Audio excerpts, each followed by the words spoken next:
ababadde bana the Kodropo became the Kuntupo ababadde bana bafuka after the admission of France so the achievement ya amanyi nyonyo kurusia yo yali nkuru nyo mu byona by the way they also had free navigation over big water bodies on big waters so kozi bamenye such as Baltic Red Sea Mediterranean Dunabe River Danube and then River Rhine Adriatic Baltic mentioned but a few but yes so bazawo that international trade and company they are never fighting any sea pirates abazigu bokumazi abali babira abali basanyizawo sea pirates these were hired they were mercenaries who used to hibernate on big water bodies to antagonize trade and commerce activities beba sea pirates abazigu bokunyanja mwana mu East Africa twena Ali Bey akuba abasajja abawarabu era yafa bamukoya nakabaga Ali Bey was a sea pirate on Indian Ocean sea pirates oyo senior mu byafa bya East Africa Ali Bey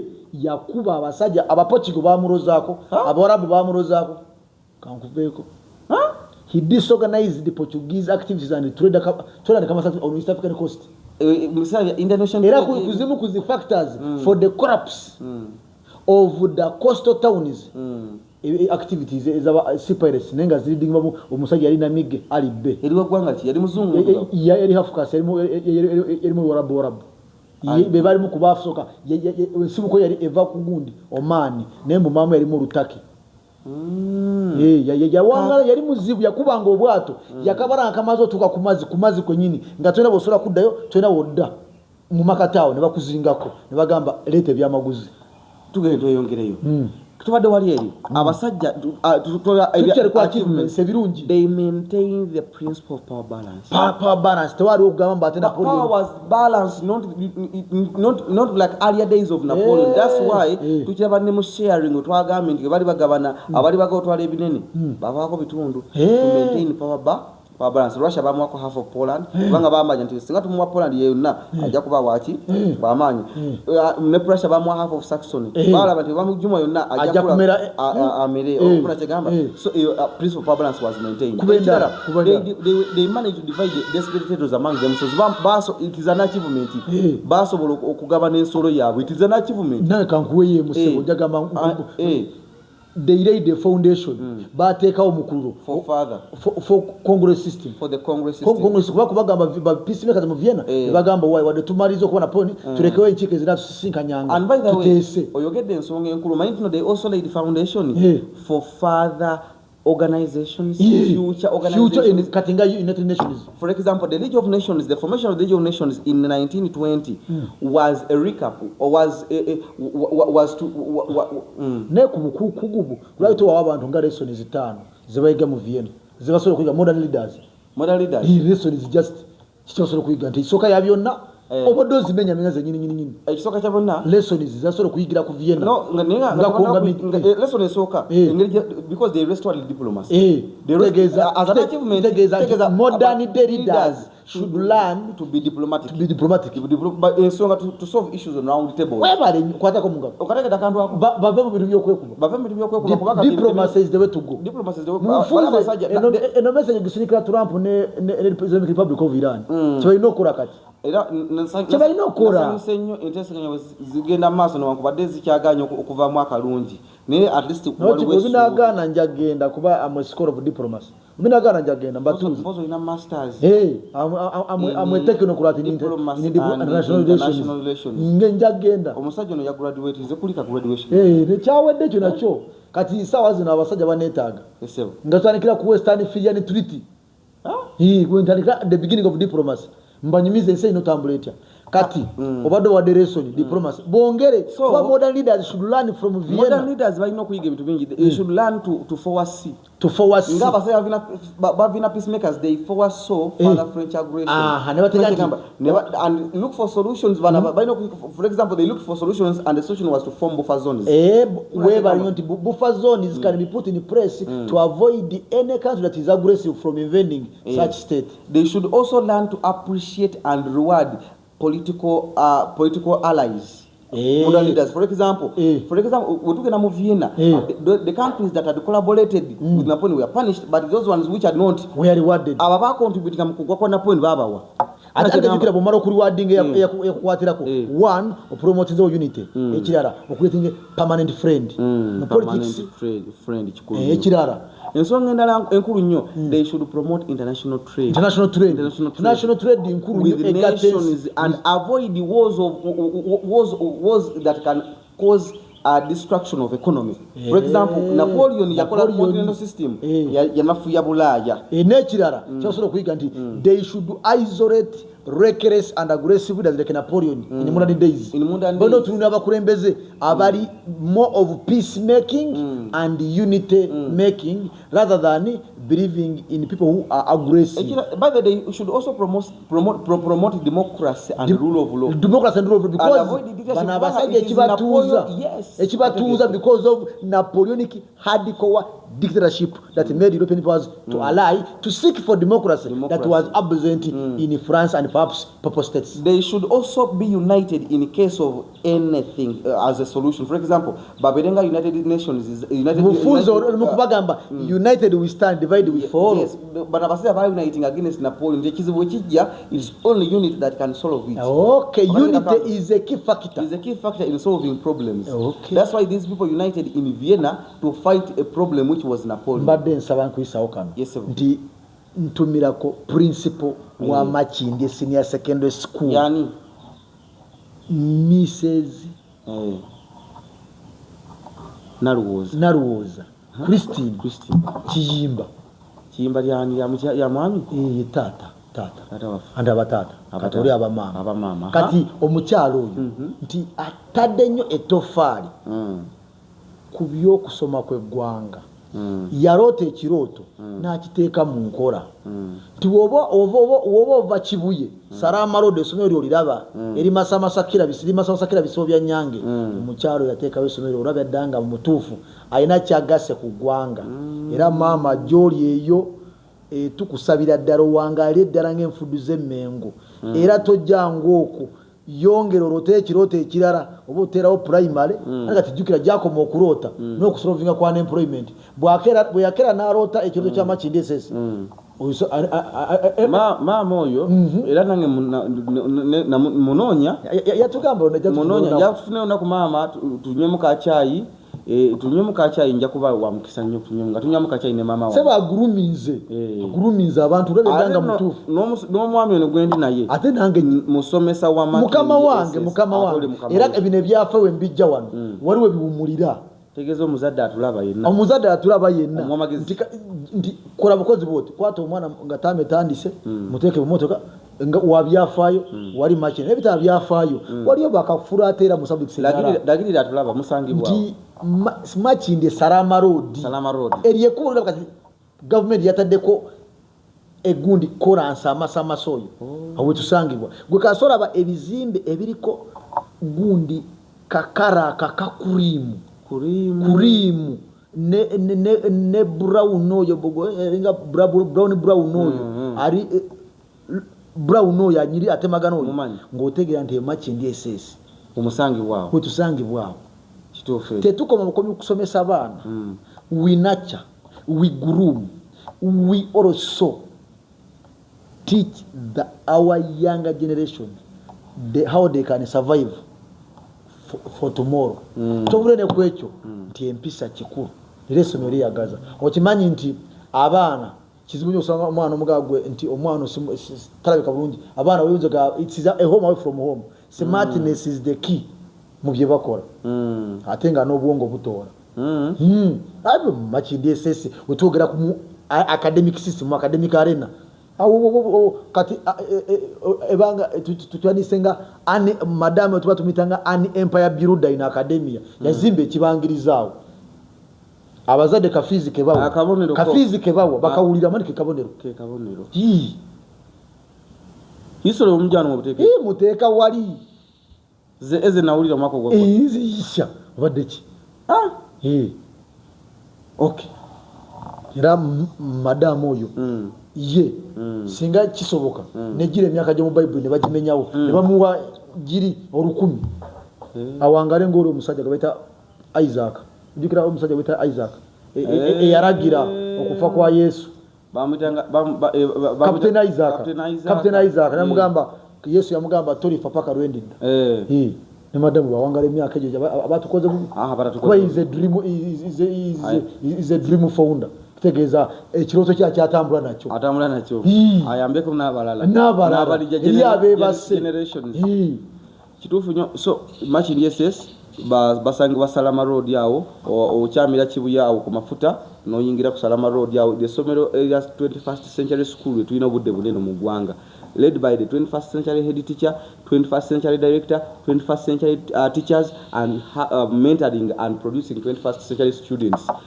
Lyesigisa abaana basomesa bulungi, abasomesa bambala bulungi, abayizi bambala bulungi, environment nungi, somero gazi nnyo, they promote talent. MDD, one of the most significant cultured MDD yabaddewo nga asatu bawade naku lwakuna wiiki yewedde naye ng'abaana ebiwatwe ng'abaana bazinanga enje obuklips biri nazayo ku mutimbagano gwabwe nabulabye omwana yazinyima gye bayita Makindi SS. It is the only school that is ranked to second but none. Tugende mu maaso obadde omaze otemera abasajja Vienna bye biki abadde balowooza nti mmere n'obiteeka wali n'omala obalaga nti aims kiki ekibatuuza muki n'omala n'obasabula what was the achievement ebirungi Vienna ebibala byeyateekawo n'omala n'obagamba omuntu abakulembeze bano kati abafuga Afrika kati abaliwo kati dotcom leaders biki byasobola okuyigamu n'obiteeka wali kati mbadde njagala olage n'ensobi ziri oba kuba kati bagamba no man without follies. So kubamenyeremu ezo failures eza Vienna fetubereka olufuna bwobudde kantandikirewo abasajja bana badule Vienna balina ensobi ze bakola tetubanenyeza n'ensobi esooka they restored the worst dictators in Europe. They restored the worst dictators. For example, in France they restored Louis XVIII with the 1814 constitutional charter nti yali semateeka ko balina otambulira bafuna kyegamba. However, when Louis XVIII died in 1824 he was succeeded by Charles X, and Charles X became a dictator and violated the 1814 constitutional charter, which was meant to act as a rule, as a guiding stick. I would rather chop wood rather than leading to the fashion of the King of England. Or you go by Charles. He became a dictator. For example, a compassion scheme of the immigrants. Ferdinand in Naples was a dictator, became a dictator. That's why in 1821 we saw revolutions in Naples against Ferdinand. 1818 Spain. So that was a mistake. That was a blunder. They undermined nationalism and liberalism. For example, when you go in the northern part of France, in the name of forming buffer zones and buffer states, after the amalgamation of Belgium and Netherlands, they undermined the Belgian nationalism and independence. They forced Belgium to be under the Dutch, which made the Belgians to be subordinates to the independence. Socially, politically was undermined. And remember, the two were socially, politically, economically different in their lifestyle. Not only that, even in Poland, they made the Poles to be under Russia. That was a forceful joining. For example, it is a blunder. And yet Russia were dictators nationalism against the Poles. And so the Vienna settlement laid the foundation for revolutions in Europe, for future revolutions. For example, the 1830 revolutions and the 1848 revolutions, that window of change that blew across Europe was originated from the blunders and the mistakes of the Vienna peacemaker. For example, in Belgium, 1830, the Belgians were revolting because of the blunder and the mess that was done by the Vienna peacemakers of forcing them to be under the Dutch. It was a mistake, so it laid the foundation for those revolutions. Nemo Poland, yes. Although in Poland, revolutions did not succeed. They delayed the unification of Italy and Germany.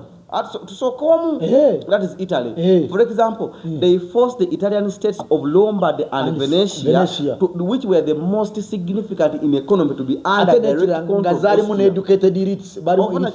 So Italian states, they were suffocating. It made the Italians hard to unite, delayed unification, to unify. This explains the delayed unification of Italy up to 1870. Therefore, they defeated for the emergence of Italy as a state of its own. And because Italy had a man called Meta, Metternich. So Metternich with his system called the Metternich spy system network denied the Italians to use. Kali abatulaba nti mukyalo Mwitali yagamba my daughter can't sneeze because Metternich will hear. Whenever Metternich coughs, Europe catches fire. Mukutyo okungi bambi abasajja abayitali ne bagamba ebyokufuna amefuga gaffe bisigale nga tubyogera ko byogezi nakubira otako bulose nebinzo butabira success. Abasajja be bamwe aba Vienna they led the unification of Germany. Reason being they formed what called the German Confederation that was comprising of 39 German states. However, these states were put under Austria. Because Austria under Metternich by the in 1819 1820 he started to Karlsbad decrees against the German liberal students in Germany. We are gambira I need the good citizens but not scholars.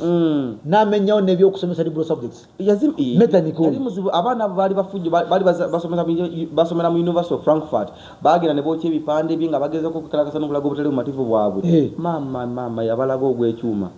Omusajja omo bagamba okumanya nti Metternich yalina spy network enzibu.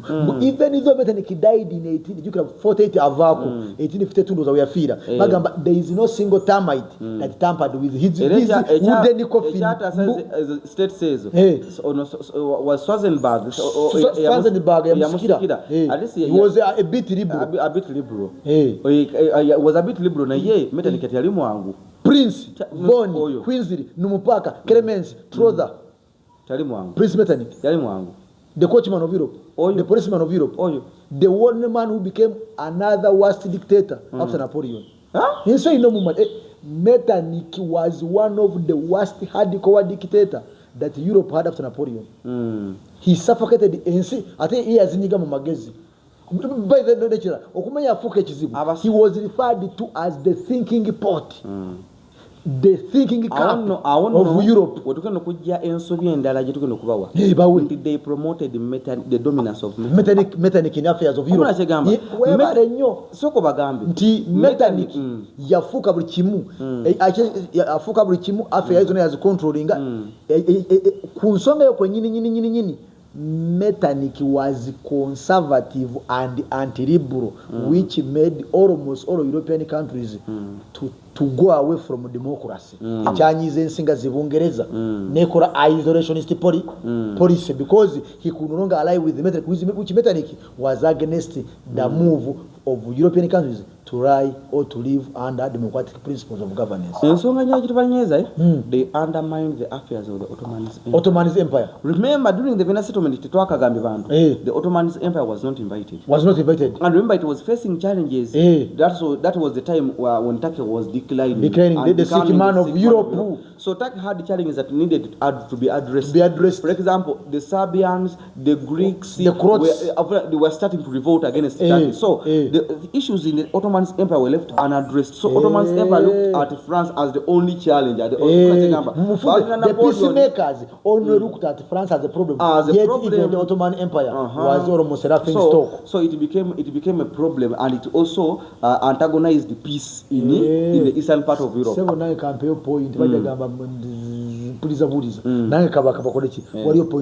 They made the mistake. Even though they were reconciling, they would not have immediately admitted France immediately. In 1818, chaotic France was admitted. This made further European powers to look at the peacemakers as the people who had learned nothing and forgotten something in a little while. Nene nnyo omuntu yakava mu busungu amangu ago n'olaga with paaki webale nnyo bayangua era bagamba the admission of chaotic France laid a fertile ground for the eventual collapse of the Congress. It undermined the credibility of the peacemakers. They undermined the decisions of small states. Remember, the decisions were being dominated by the big four. The big four. Russia, Austria, Britain, and Prussia. So small countries were undermined. Poland, Czechoslovakia. Independence. For example, Switzerland was the independence of Switzerland was declared and neutrality. Poland, Czechoslovakia, Yugoslavia, Estonia, Albania, Lithuania, so eyo nsobi twaginenyiza abaviina peacemaker independence yali mu bigambo teyali fule ekyokubiri omanyi bagamba omulungi tabulako kaki kamogo nti they also laid the foundation for the weak Congress system wadde yalina amaanyi it had some weaknesses. For example, the Congress system lacked a standing army. During the Congress of Aix-la-Chapelle, when Russia under Alexander I had suggested the formation of a standing army, Aix-la-Chapelle, the idea was rejected by Britain because they feared that Russia agenda kuba yamanyi. So Congress atera Congress aka banabase kumya bale ko bakikino ngawe ugambi wali nti batunda France yoka Napoli bwa 5th May 1821 amazina matofu galiwe gati nti omusajja abasajja buli omuntu akola bibiri obadde okimanyi nti leero mu Bufaransa it is a day celebrating Napoleon's gundi leero 5th May. It's celebrating the beginning of the French Revolution of 1889, the turning point. They celebrate Catriero, Verum, they were celebrating the death of Napoleon. Yes, Lero. They also failed to control Napoleon's family in the politics. Napoleon because we see the rise of a man called Napoleon III. Louis Napoleon Bonaparte, 1848, rising as unelected president of France in 1848, crowning himself emperor in 1852, and that is now the second French Republic rising. No, the second French Republic falling and rising as an emperor. Up to 1870, 71. Government bill, republic and empire. And yet crowning. Era never singa tebabirwa nsanga European force ya Napoleon. So abutuba nenya ntitebasobola kufawa singa ekyo kukiremesa. So nga tumaliriza Vienna settlement had achievements. It was a meeting that was held in Vienna, the capital of Austria, with the countries Britain, Russia, Austria, and Prussia. The countries held this meeting to solve the problem, which was Napoleon, whom they defeated. Yes, they defeated him at the Battle of Waterloo on 8th June 1815. Finally defeated and exiled at St. Helena, where he died from in 1821. So they formed the Congress system that became a monitoring tool for their arrangement. The Congress system lasted from 1815 up to 1830, which became the last nail with the last nail in the coffin of the Congress system with the outbreak of the 1830 revolutions. This was after Britain portraying double standards and its isolation policy and non-intervention policies. Every country for its own, good for us all, by Lord Canning, who had succeeded Lord Castlereagh. So the Vienna settlement had aims and objectives. They had achievements, but still they had failures. Even lessons. They had lessons that that world leaders of today, current leaders, can learn and move and avoid mistakes if need be.